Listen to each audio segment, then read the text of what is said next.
Welcome to Cats and Rats Podcast, covering your Florida Panthers. Hey everyone, and welcome to the newest episode of the Cats and Rats Podcast, episode number 37. I'm your host, Kirby Lupo, joined alongside my co-host, Cody Stevens.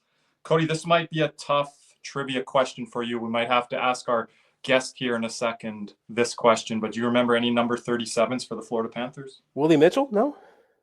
Not on my list. 37? I feel like there's been some recent 37s. I can't remember, actually. One between the pipes, one that was an Eastern European center that never amounted to anything but was a high first-round draft pick. Another guy with a cool name that played with the Vancouver Canucks, as you would be familiar with that team. That doesn't help me at all. Panthers and Canucks have a lot of crossover. We'll see if our guest here can knock those out. We'll give our audience at home a little time to guess those options there. But yeah, today, Cody, we're here with a special guest. I guess we'll introduce him here now. Goes by Kibby in our community, but his name's Mike Corbin, season ticket holder for many years with the Florida Panthers. How's it going, Mike? Very good. Thank you guys for having me. Thank you for joining us.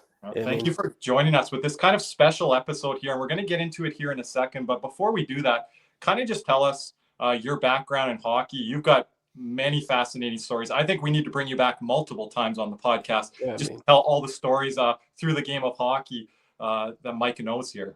Mike, jump in.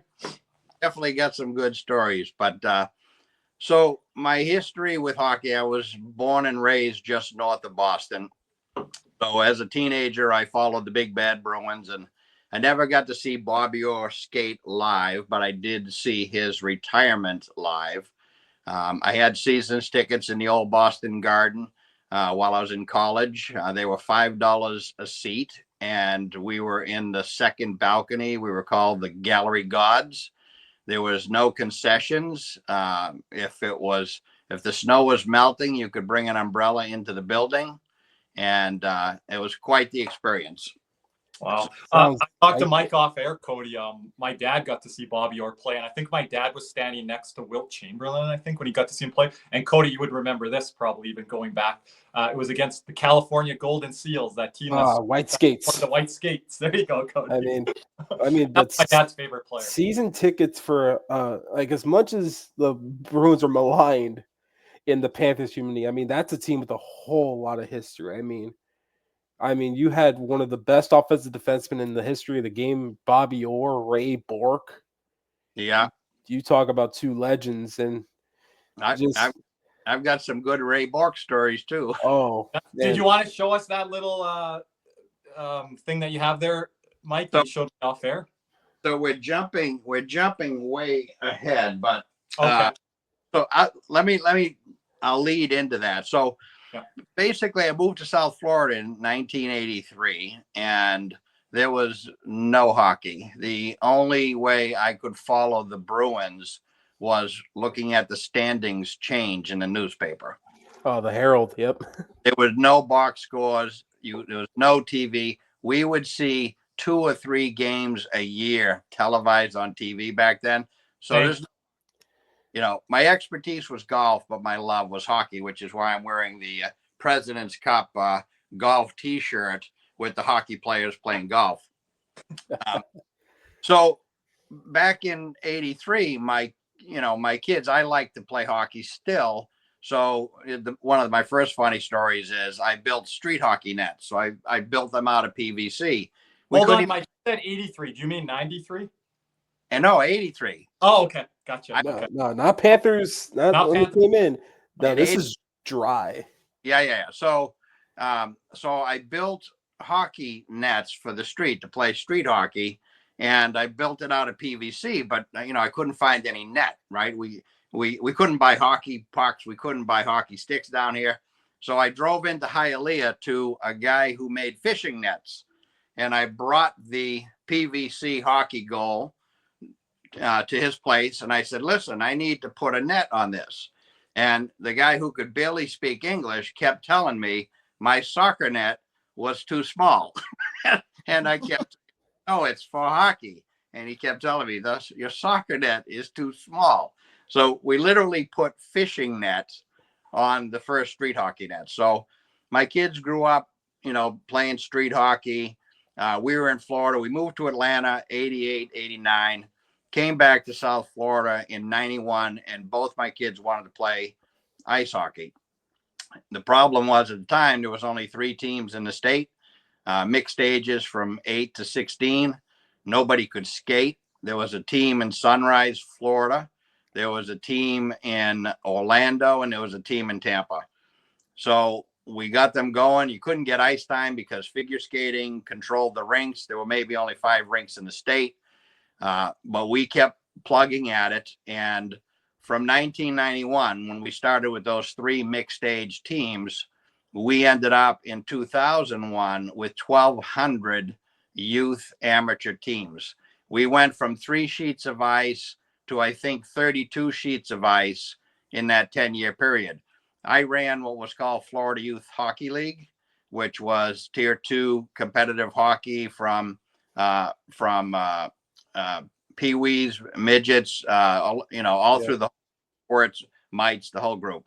And then Sayhoff came in, State Amateur Hockey of Florida. We got affiliated with USA Hockey, and the sport really blew up in Florida. So that's kind of my background. I didn't know anybody while I was in Boston in regards to hockey. When I came down here, my wife and I were over at Marco Island playing golf with a young couple.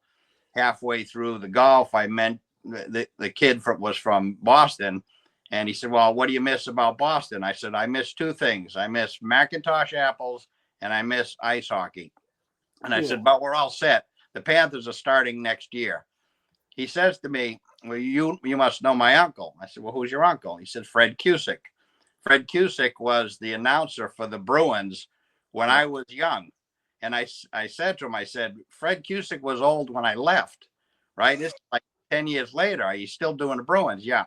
"He loves to golf." I said, "Okay, here's my name and number. Have him call me if he wants to play golf when he comes down to do Bruins games." About 6 months later, a couple months into the rookie season for the Panthers, at work, my phone rings. "Mike, this is Fred Cusick. I understand you can set up golf. Any chance you could set up a round of golf for me, Derek Sanderson, and Bobby Orr?"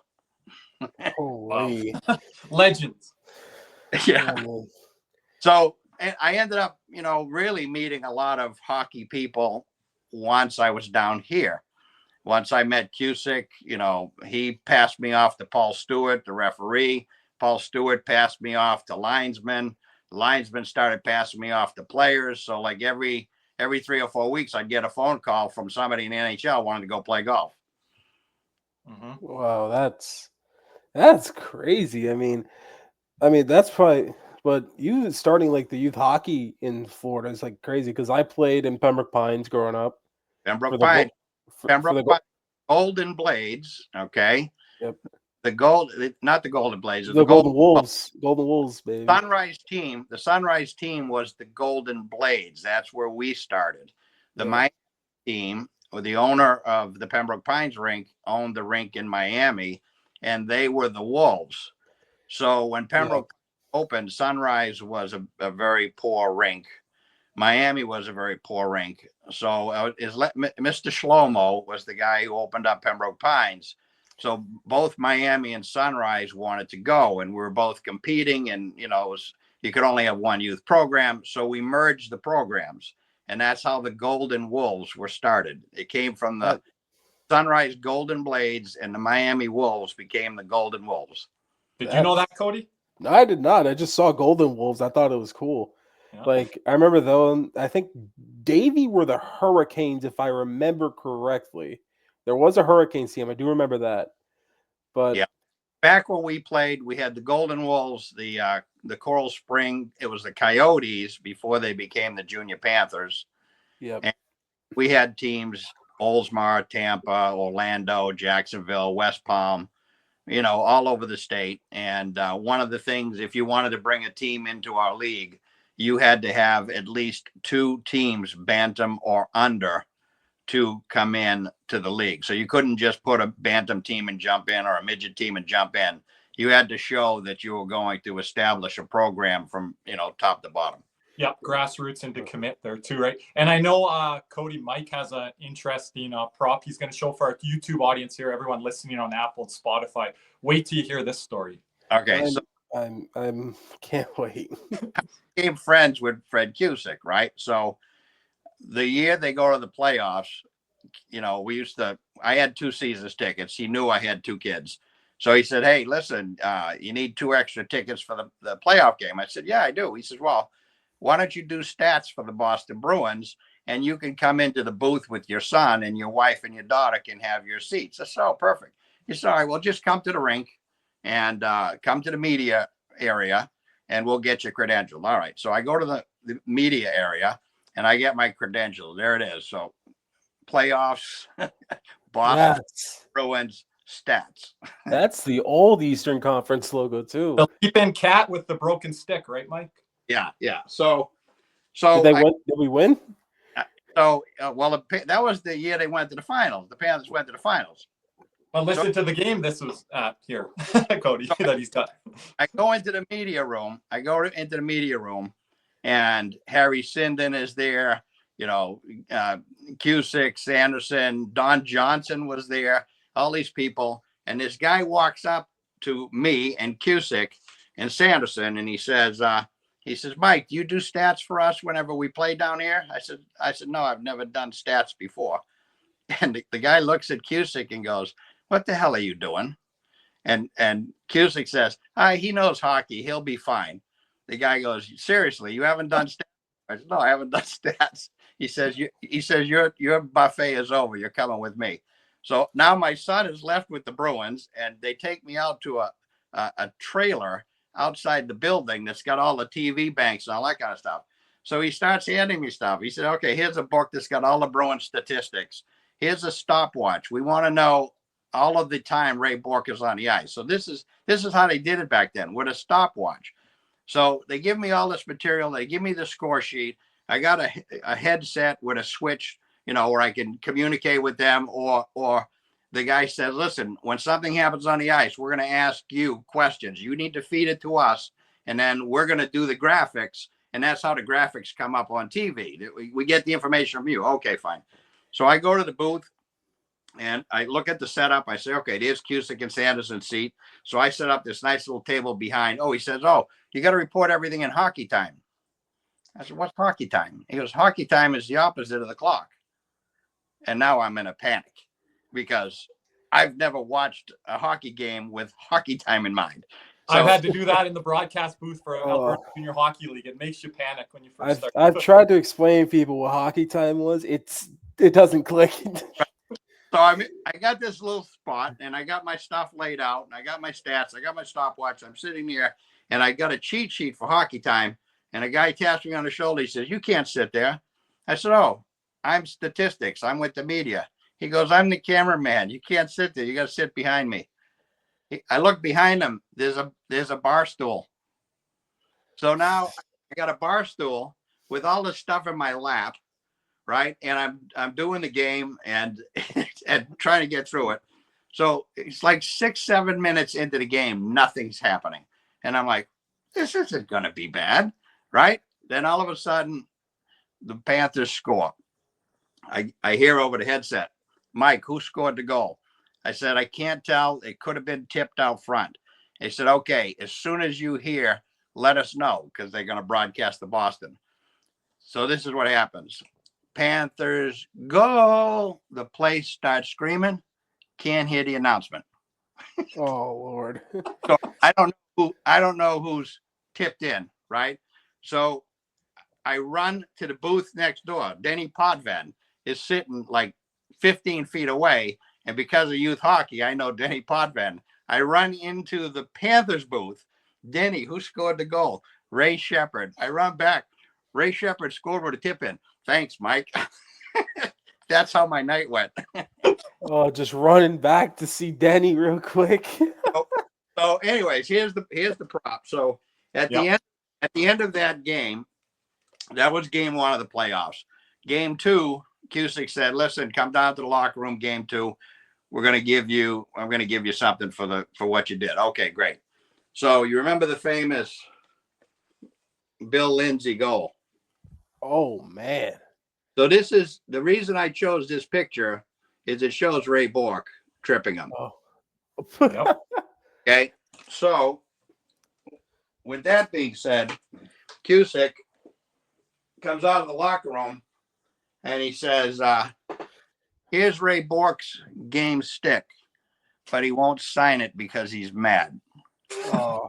This is the stick that tripped Bill Lindsay. And Mike has it, and he's willing to donate it to the Panthers to put in that display case there. Look, So I Mike just- has reached out to the organization. I just got one The question. organization listens to us, Cody.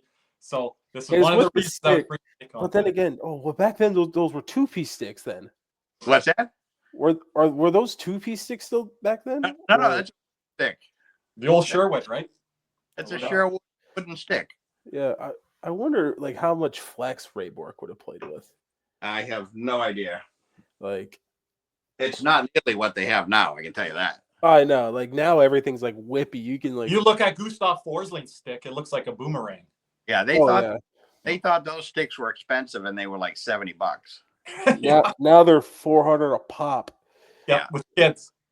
Yeah, you break one, you don't want to look at mom and dad real quick. No. Mm-mm. My dad would have been livid if my brother probably had 100 or 200 at most. But I mean, I played defense. I had to have 2 or 3 in my stall at all times because I'm the one blocking the shots. well, Yeah, I've got a lot more stories, maybe for another podcast. yes, Oh, for another one. That's that's- not why we brought Mike on, but we kind of wanted to lead with that. But- That's one of the best intros of our Cats and Rats podcast. I mean, he has the stick that tripped Bill Lindsay. I would love to see the stick that tripped Vincent Trocheck, though. This is my favorite. This is my favorite souvenir. So back when they used to have old tickets. So this was one of my old tickets, right? So back when they used to have old tickets. Mhm. Okay, so since the theme is pricing, the price on this ticket was $44.32. Well, I guess rounded up, it was after tax and everything, $48. So that was my season's ticket. But in this particular game, they used to always show certain players. So in this ticket is actually the ticket of Bill Lindsay. You can see the picture of Bill Lindsay on the ice in front of Moog. Yes, yeah, Oh, above So- the signature there. Yeah. So I was driving to the arena with my son for this game, and they announced that Ray Bork had a chance to pass Johnny Busick in points scored that night. So we go into the arena. I look up into the media booth. I see Cusick and I see Busick. So I walk up and I go into the media booth and I said, "Hey, Chief," they called Johnny Busick the Chief. I said, "Chief, would you sign this? Because I think Ray Bork's going to pass you tonight." So he signed it, John Busick. Then after the game, so what happened was Ray Bork didn't pass him. He tied him. So he tied him for points that night. So then after the game, I went to the locker room and it's got Busick and Bork's signature Wow. on the night that they both had the same number of points in Bruins history. Wow. And he's got to look at that Bill Lindsay moment. Hey, Ray Bork paid back for the stick. But Yeah. John Busick, I think he still leads the Bruins in goals all the time, if I'm not mistaken. I'm pretty sure he still does. Yeah, I wouldn't know. He's still alive. He's not doing great, but he's still alive. Still kicking butt. But for this podcast, we've had, as in our community, Kirby, we've gotten a lot of complaints over the last couple weeks about the season tickets going up, exorbitant prices, depending where you're at. Including Really- our co-host Nick, who isn't here today. Yeah, Nick ain't happy about it, and we've heard the brunt of it. But we've had our newest co-host for Spaces, Carly. Like her brother was kicked out of his seats entirely, Wow. and he was given what do you call it? I don't know the term for it. He got priority reseating. That's what it was. Was it upper deck seats? Yeah, it was upper deck, 300 levels. I'm pretty That- sure. what I was mentioning to you, Kirby, is I heard that I wasn't at the season's ticket meeting, but they said they were going to eliminate some number of upper deck seats to create a standing room only section with a bar that would hold 800 people. So that might be what happened. Yeah. And the old baseball and football model there, Cody. But this is the price with success. Well, the Panthers the tickets have been relatively cheap. No, not relative. I mean, they have been. Never mind. Dirt cheap. Dirt cheap. Giveaway. I mean, during the dark years, they were kind of BOGO tickets a bit. Yeah. But even with the success the Panthers had, they were still a very cheap team to watch. That's why you have a lot of people that's why you have a lot of Montreal fans, a lot of New York fans come in, and they kind of flood the games a bit because it's not hard to get in. It's a pretty reasonable ticket price. Yeah. Compared to everywhere else. Yeah. And Kirby and I have been talking and messaging each other a little bit. And, I think it's a shame how this is unfolded because. Yes, I want your initial shock and story on this. Exactly, Mike. Yeah. Okay. I mean, my first ticket ever was $32, back in '93. I followed them all the way to the new arena in Sunrise. In Sunrise, the year before the strike, I believe my tickets were $74, $78, something like that. Now, I'm lower bowl. I got really good seats. I'm lower bowl, but I'm considered goal zone, although I'm on the face-off dot. So the seat, and I have aisle seats. I'm the last row before the exits, sort of right behind us. So I'm row 17. Across the aisle is considered center ice. It's $35 more per seat across the aisle for me. They have the prices increase rows 1 through 15. I'm row 17. So I'm the closest to center ice you could be without paying center ice. And I'm 2 rows from, quote, lower section of lower bowl. And there's nobody behind us. There's a wall, and then there's a walkway, and then there's this second part of the lower deck. So we're 15 feet from concessions and restrooms. They're beautiful seats. And I've had those seats kind of all the way through. So, we went from $32.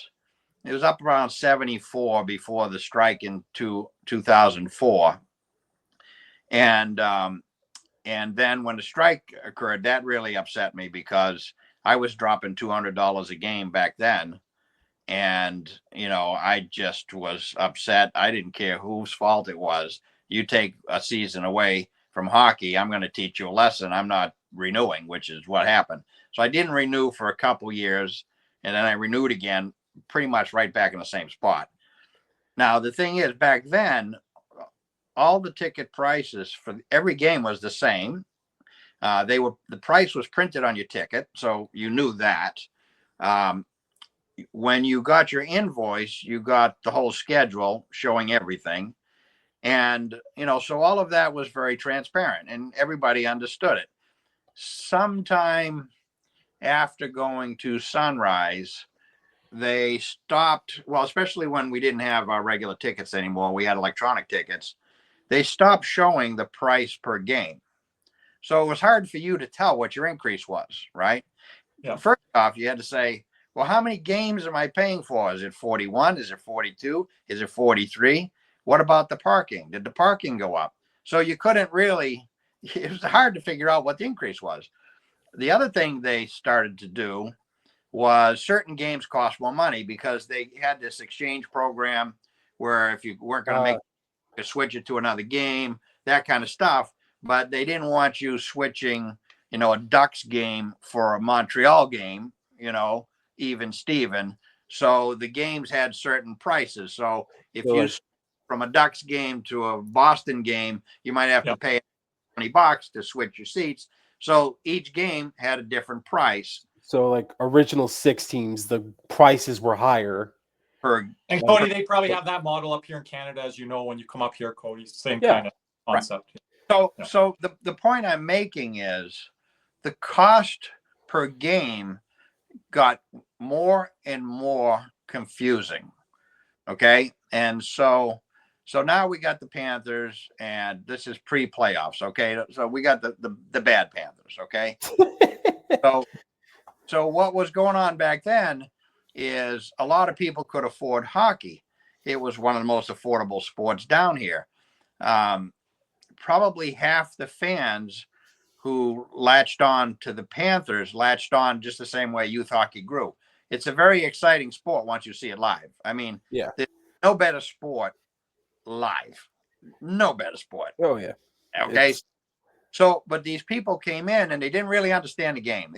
There was enough rules similar to soccer. It attracted them, but they didn't understand the game. They didn't really understand ticket pricing. Now we're talking about where the transparency of pricing is not as easy as it was back in the 90s.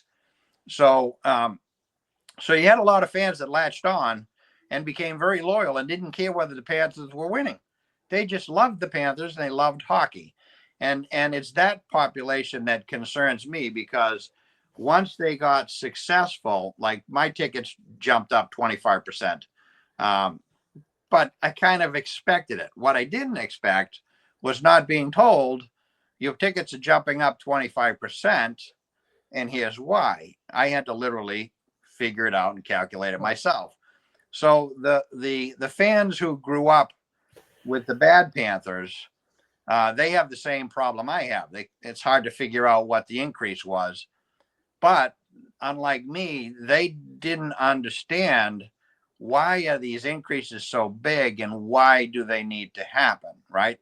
And so my complaint would be the Panthers could have done a great job saying, you know what, it's been a long time since we were successful. We had a hard time, attracting fans. We had affordable pricing and all that kind of stuff. But now that we've been making the playoffs, in order to continue to compete, we have to attract players. And even though there's a salary cap, you can attract players with facilities. You can attract players with all kinds of stuff besides what their pay is. And in order for us to be in that position, we have to remain competitive. And then all they have to do is jump to, I had picked up this thing, the fan cost index of the National Hockey League 2024. And when you look at it, the Panthers ticket pricing was second from the bottom. Okay. And so let's take my tickets, right? So my tickets right now, we just got an increase of 25%. So they're $78. I think they were like $64. Okay. And, but my $74, I think that's what this chart says. My $74 tickets in Tampa are $125. Yep. Go ahead there, Cody. Just jump in. And for those of you who are on the audio, we have the fan cost index of the National Hockey League in 2024 right in front of us here on my share screen. The league average is at $432.02. And the Panthers are at $298.91. And what this is it's the estimated cost of a family of 4 to go to a hockey game. Yeah, and they're 31 out of 32 in this graphic. They are only above the Arizona Coyotes, who played in a college arena last year. So there wasn't really, that's really, you have to take that with a grain of salt. But in terms of as an actual arena, the Panthers cost $8 less than the next team for a family of 4. Ottawa's the next team above them. Tampa's right above the league average, and leading the way, of course, is Toronto at $703.88, which is almost triple the amount of what Florida costs to bring to a game. And what I say about Toronto, the Bay City bootlickers buy all those tickets in Toronto. You can't even go with a bigger group than 2 people, Cody, to those games in Toronto. Yeah, and that's just something that's being shown now, and that's like, what's the cost of winning now? Well, and But- this is how the Panthers could have done a better job with this. So I took these stats and I broke them down because this is average family of 4. That's 4 seats, food and beverage. Okay. So when you break it down to, okay, let's say you pay $20 in food per person, which is fair. Okay. If you did it that way, the average price per ticket for the Florida Panthers would have been $50. Okay. Based on this chart. The average price for Tampa Bay Lightning is $80. The average price for the Boston Bruins is $120. And the average price for Toronto is $150, assuming $20 of food per person, for a group of 4.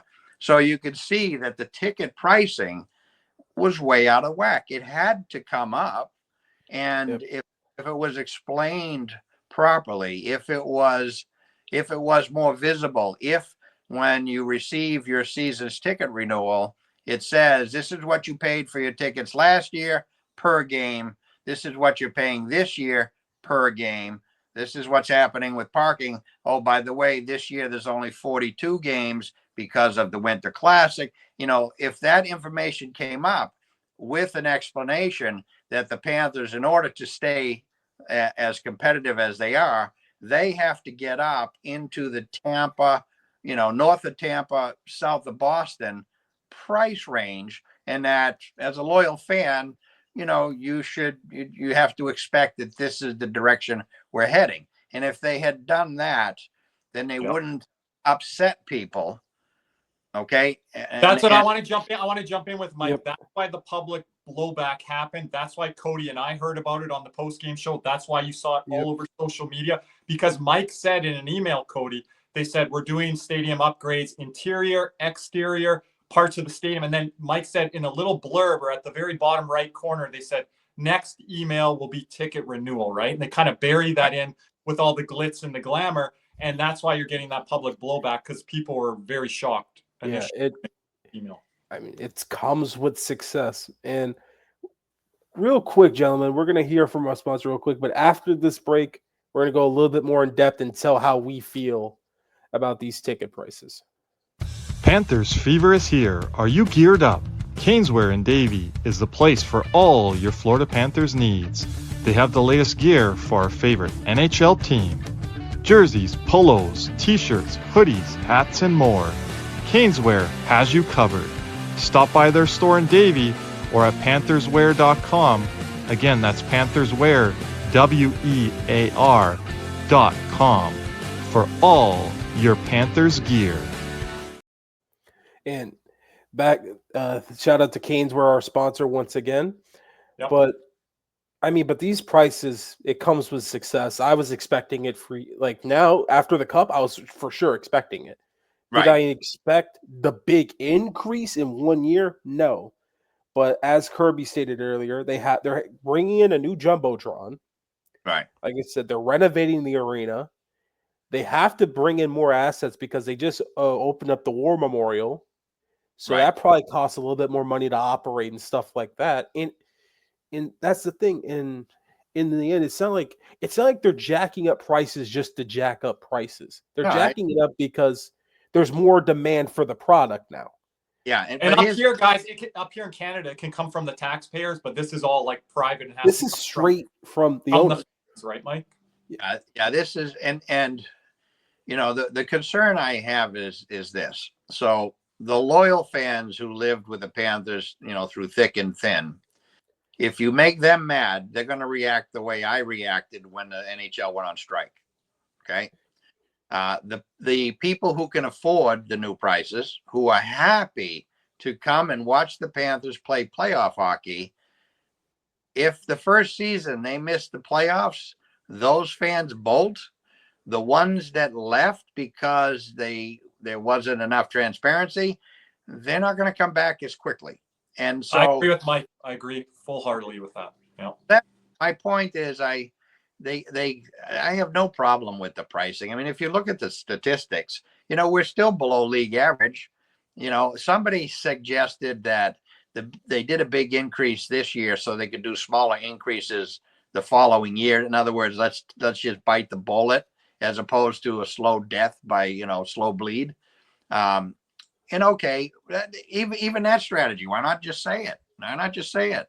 And I think that's where they could have done a better job just marketing why and comparing us to the other teams. And it's easy to understand, but the surprise without the transparency, I think, is what got them goofed up. I'm big on transparency, and Cody, why they reacted, I believe, full-heartedly to that meeting, talking to Mike and talking to others behind the scenes, is because of the social media blowback. And there is so much within the NHL realm and even the sports realm now. If there's blowback on social media, then the other side or party has to be like, we need to react to this and get on this. So they did do that. I heard at the season ticket holder meetings from some things that you read online. You don't know what you can believe, what you read online, but talking to some individuals as well, they talked about it, but they said you don't have to love it.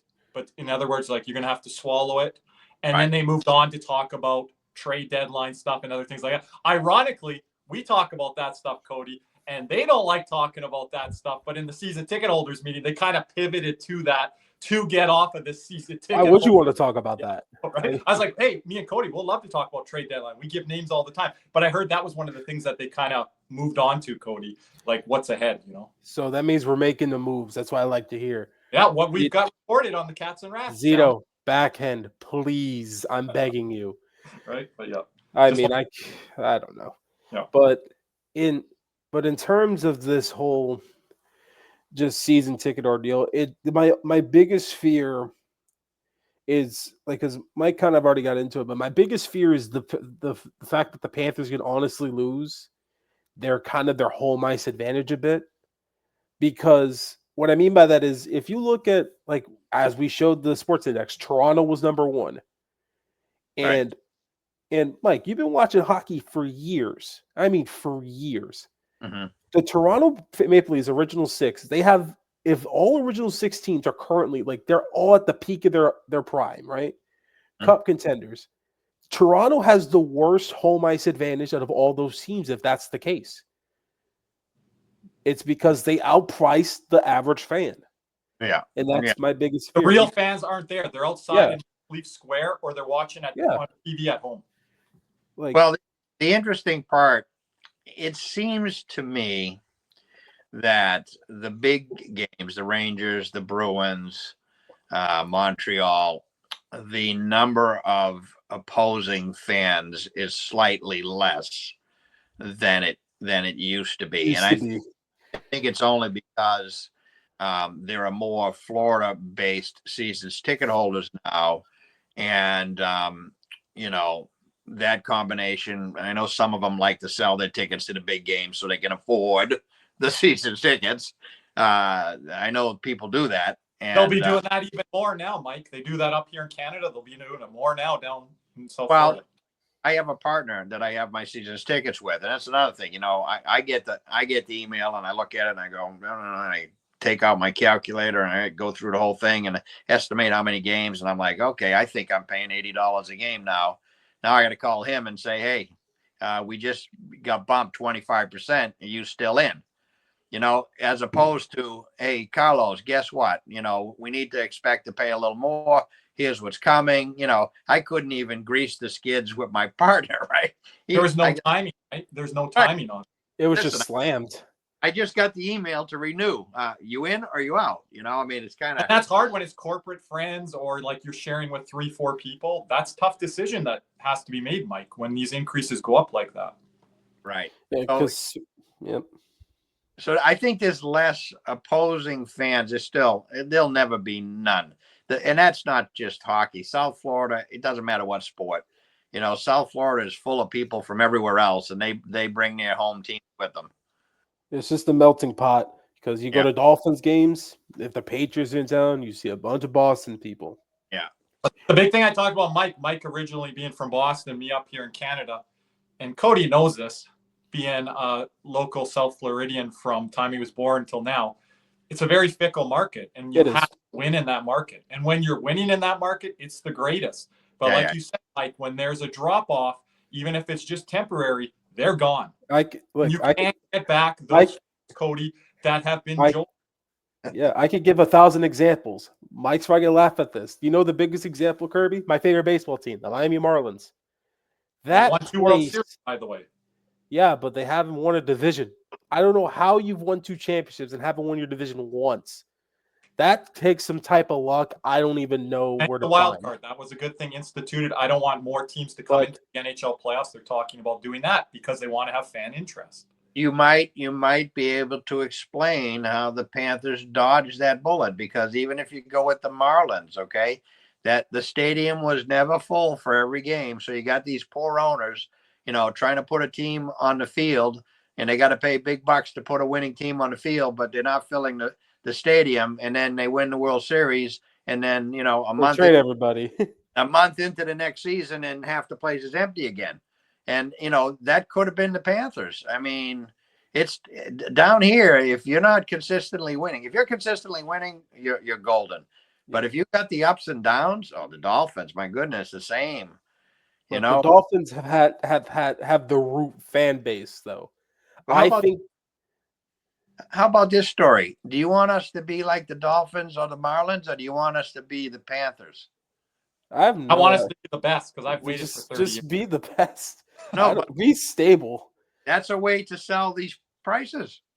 Yeah, like the thing is with the Dolphins is because they were deeply rooted in Miami. Because here's the thing: when you think Miami sports, the Dolphins are probably the first team the average person thinks. It's either them. Football is religion down there, like hockey. Yeah, it's just deep rooted because the Dolphins' success in the '70s and Marino coming in '84. And we've sucked ever since I've been born. So but it's also the 2 and 3 generations that are living down there and growing up down there and spending their dollars down there, Cody. It's always been football. But it's been tough. But it's been tougher for the Panthers because one, they've always been in the Miami Heat shadow. Right. The Heat for the longest time were the model organization in South Florida, led by Pat Riley and Mickey Arison. That it disgusts me to say that because I can't stand them. But that's just what they were. How about this, Cody, with the poor Panthers? No coverage in the newspapers. Oh, none. Oh, that's huge. No coverage. The TV at night. You could have a game and they don't even tell you what the heck the winning score was. I mean, you had to search for George Richards articles, and this is maybe even after what you're talking about, Harvey Filikoff or whatever he goes by, and then he'd be doing tennis when it's hockey season. It's terrible. And that's also that shows you how good a sport hockey is. When people go watch hockey live, a certain percentage of people are hooked for the rest of their lives watching hockey. And even in this market with no media, zero media, my goodness, even when they're making runs in the playoffs, you can't catch something on the evening news. Like it's but here's the thing, if the Dolphins pull a hammy, it's plaster front page. Yeah, or a transfer player in one of our university teams down there. They suck anyway. So I mean, it's just like the Panthers have always been like the redheaded stepchild of South Florida sports. Yeah, because Kirby, because here's the crazy thing. I could probably find a guy off the street that would more likely know the Heat's 10th guy off the bench than who Stephen Weiss was. Yeah, I bet money on that. Yep, I can see that. And Stephen Weiss was our best player for a couple of years there. Yeah, him, Vokoun, Booth, Horton, you name those were the big four. Bouwmeester was there.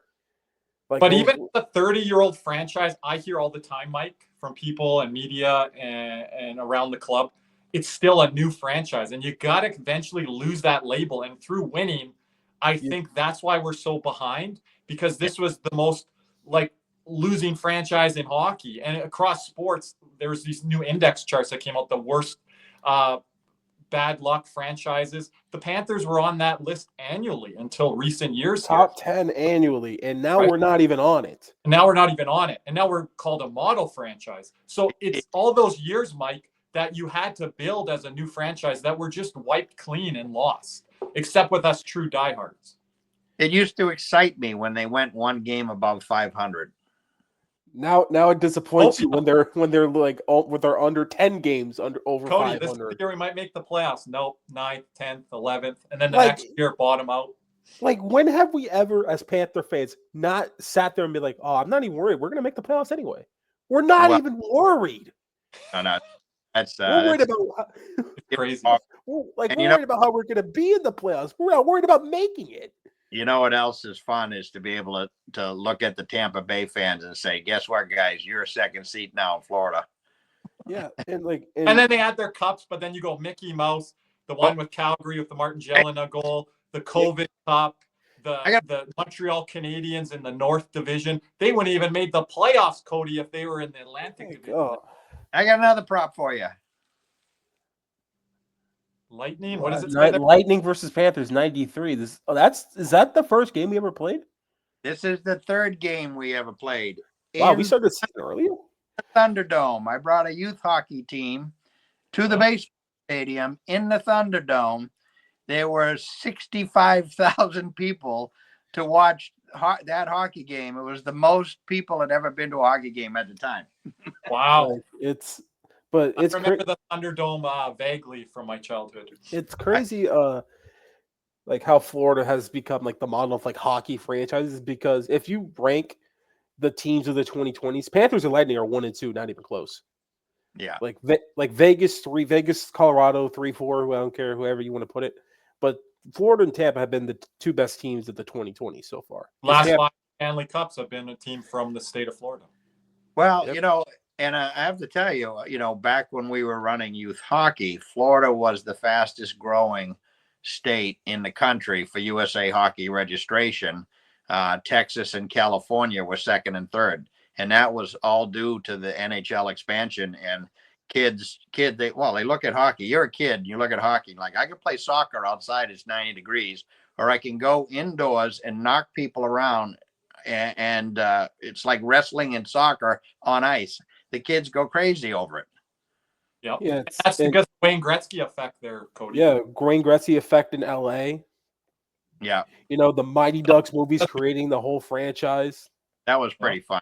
Mighty Ducks. Yeah. They came in Yeah. the same Panthers, I think, right? Yeah, I'm pretty sure, yeah. Yeah, Did I you think- ever meet Wayne Huizinga? I know I didn't ask you off air, Mike. But I never shook his hand, but I did for the first inaugural game.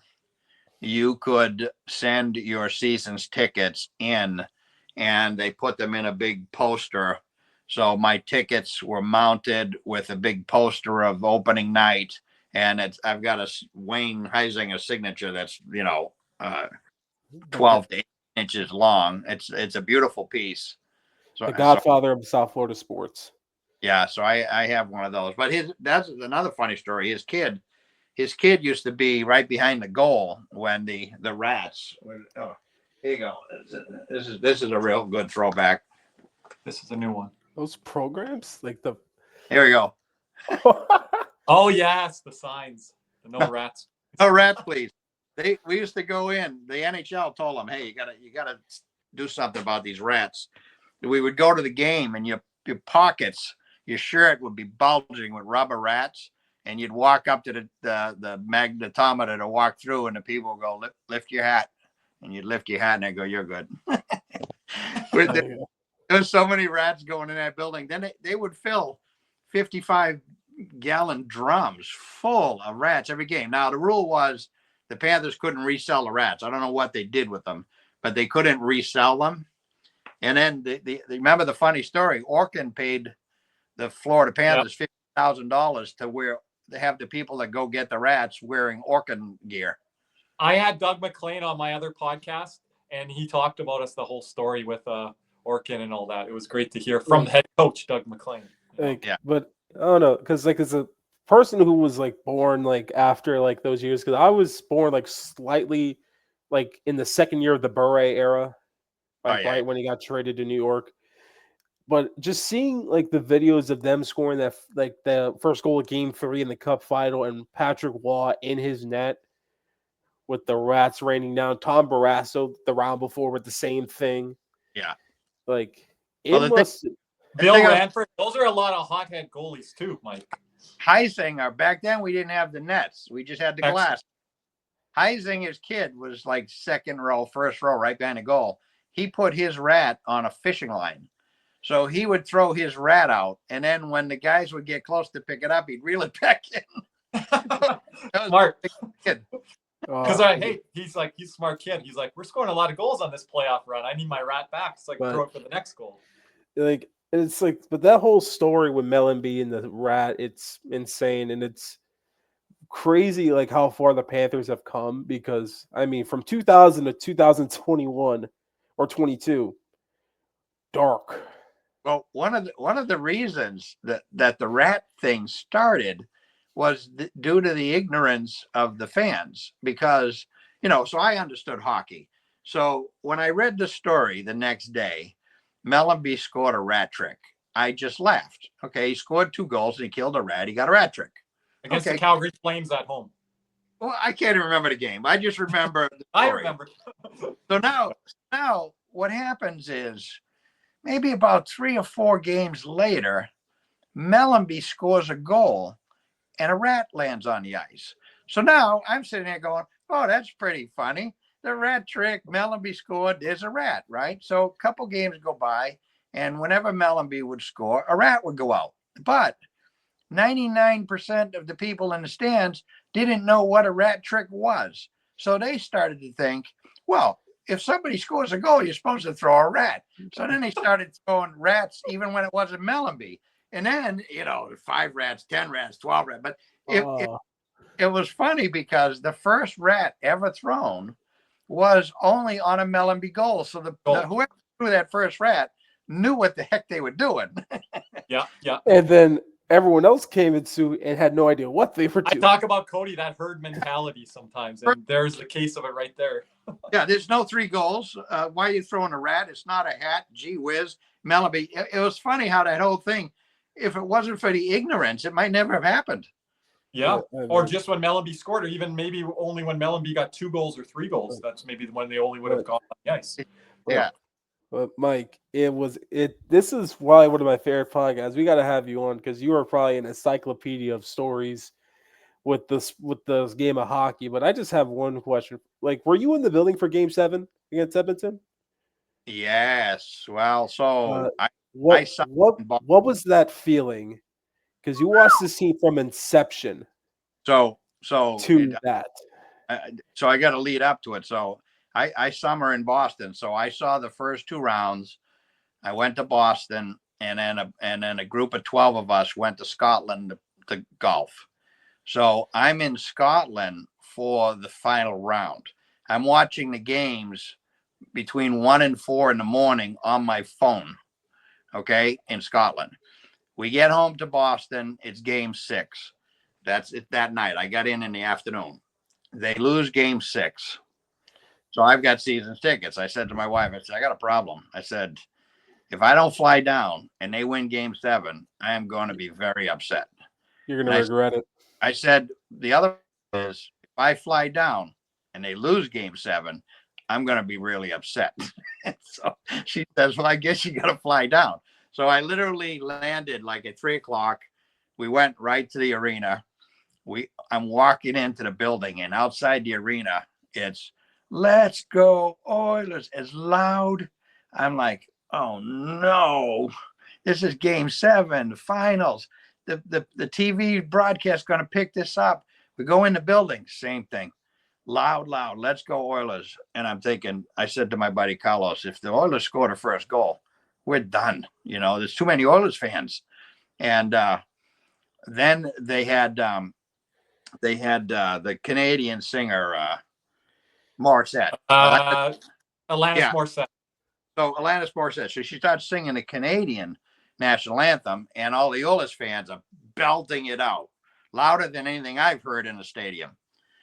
Then she starts to sing the Star Spangled Banner, and the fans sang that so loud you couldn't hear Alanis Morissette singing it. And I looked at Carlos and I said, we don't have a problem to worry about. And then luckily the Panthers scored the first goal. The place went off a tip. Mike, I predicted the 2-1 score and the 2 goal scores. I thought Reinhart would maybe get it on the power play, but someone asked me for my prediction that day, and I said the only way we're winning is if it's like a 2-1 hockey game. And then he wanted to know the goal scores, and I said Reinhart and Verhaeghe. I don't know what order, but I'll go with those two. The Panthers from the first 3 or 4 minutes, they were back on their game because they had gotten off their game. But the first 3 or 4 minutes, I said, we're good. And even though it was a 1-goal game, we pretty much dominated that game. But the feeling. And Cody knows because of our post-game show. I said the same thing that Paul Maurice later said. First goal is really key. And I don't say that a lot of times, but he said after the game, let's settle in for the first period. And if we can get through that first period, we'll be fine. And that's something I talked with my co-host Cody and Nick about off air. But that third period, let us settle in. But that third period felt like 5 hours. I can tell you one thing I'll never forget. With 8 minutes to go, I don't remember the last time. My insides were just churning because it was a 2-1 game and we were controlling the action. But I'm thinking 1-goal game. All it's going to take is one mistake. All it's going to take is, one bad pass. And, I was just I can remember how awful I felt the last 8 minutes trying to squeeze that time clock down.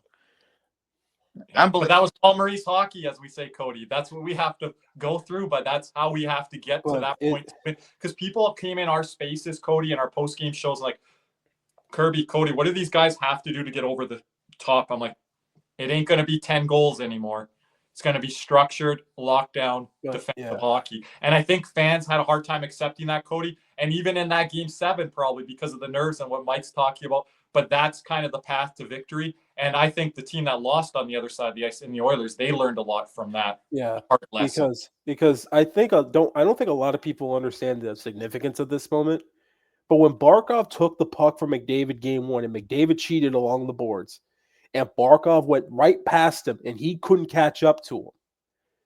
Like Barkov outskated him stride for stride. And McDavid's probably one of the fastest skaters in the league. Yeah. League history. Like we're talking the history of the game. And McDavid couldn't catch up to him. So I have officially seen 2 Stanley Cup presentations, one to the Avalanche and one to you can kindly forgive the Avalanche one now, Mike. I went to bed that night as a grade 7, I think middle school kid, sobbing. You were at that game? No. I was at home, but I went to bed that night sobbing. My son was maybe 14, and that went 5.5 periods, 0-0. Yeah, my mom let me stay up. I was around that age, a little bit, but yeah. I know. I just remember in the middle of that third period of game 7, I was watching with my mom, and my mom knows nothing about hockey. I mean, 0. And we iced the puck about 1,000 times in that third. And like in the middle of the third, we iced it again. I threw my phone on the couch, and I was just like, come on. I wish I was with Cody because I'm like, the icings are fine. No, because here's the thing. I was afraid we get caught out and we get stuck with McDavid and Draisaitl against, I don't know, like the Bennett Kachuk line. That was my worst fear. We were too locked in. That was my worst fear because my worst fear was in transition. If we had to take an ice. Me and Cody always get in this argument because his guy's Aaron Ekblad, and I hate how Aaron Ekblad always ices and flips the puck out. In those situations, I will take it every day of the week. Against Carolina in the Eastern Conference Final, Game 7 against Edmonton, ice it, flip it out, whatever you have to do. Well, the three biggest sporting events in my whole life, my ears were still ringing the next morning after that Game 7. But the 3 biggest ones are obviously the Panthers winning a Game 7. I was at Whistling Straits for the Ryder Cup. They called it the Slaughter on the Water. That was pretty special. And then Bobby Orr's jersey retirement. Yeah, those were the loudest things I've ever been at, where you're talking to a person next to you and you can't even hear any noise because it's too loud. Yeah, I mean. No. But that was I've only been in 1 or 2 of those events in my life, but yeah, those are bucket list all-time events moments there, Cody. Last summer for me was a great summer because I'm South Florida until you get to basketball. Because I can't stand the Heat, hate them with all my heart. I'm a Celtic at heart. There you go. The Celtics are my team. Yeah, my buddy's a big Celtic fan. Even though I watched them when they traded Garnett and Pierce, but that was for the greater good. But Cody's number one sport is hockey, far and away. It supersedes everything. Unfortunately, right, 1A, 1B, football and hockey. Cody. Your team's not even playing football. It's hockey. So I'll do South Florida. One more souvenir share. Shout out to my son. This is opening night, 1999. So this is the second season at the new arena. And that right there is a picture of my son in the opening night program. Wow. And it says, St. Thomas and Wellington High squared off at the first Florida Scholastic Hockey League Championship game at National Car Rental Center, April 17, 1999. Doug Corbin left, scored the first hat trick in National Car Rental Center history with 4 goals. Wow. History. Yeah, he got that building known as Amaret Bank Arena. Right. Torrey sent him, the Panthers sent him a certificate, sort of, signifying that he did that. But that's neat. Man, but what a pod, because this was one of my favorites, Mike. I appreciate it. To let everyone know where they could follow you. So I'm on X. It's Kibby. Be honest with you, I can't give you all the details. Maybe Kirby, you have my. I got at the bottom of the screen right Cody, here. good job there. I need my little soundboard with the little clapping in there. You can follow Mike on Twitter /X at Mr. Corbinator, Corbinator at Mr. Corbinator. And I mean, Mike, we appreciate you hopping on. We're gonna have you on again because I just love hearing about the history of the Panthers and giving your insight on the season ticket. Definitely in the off season and when things come up and close to the Winter Classic and different things like that, we're gonna definitely get Mike on again. All right. But Mike, I appreciate it as always. Kirby, appreciate you joining us. Okay, Cody. Hopefully Nick could swing by next time. Nick's out of town right now, but he's going great. But once again, subscribe. Thank you for listening. Yeah, and as always, let's go Cats. What's up, Cats and Rats fans? If you enjoyed that video, be sure to hit the like and subscribe button before you head out. If you're listening to us on Apple and Spotify, make sure you leave us a 5-star review. And just like always, let's go Cats.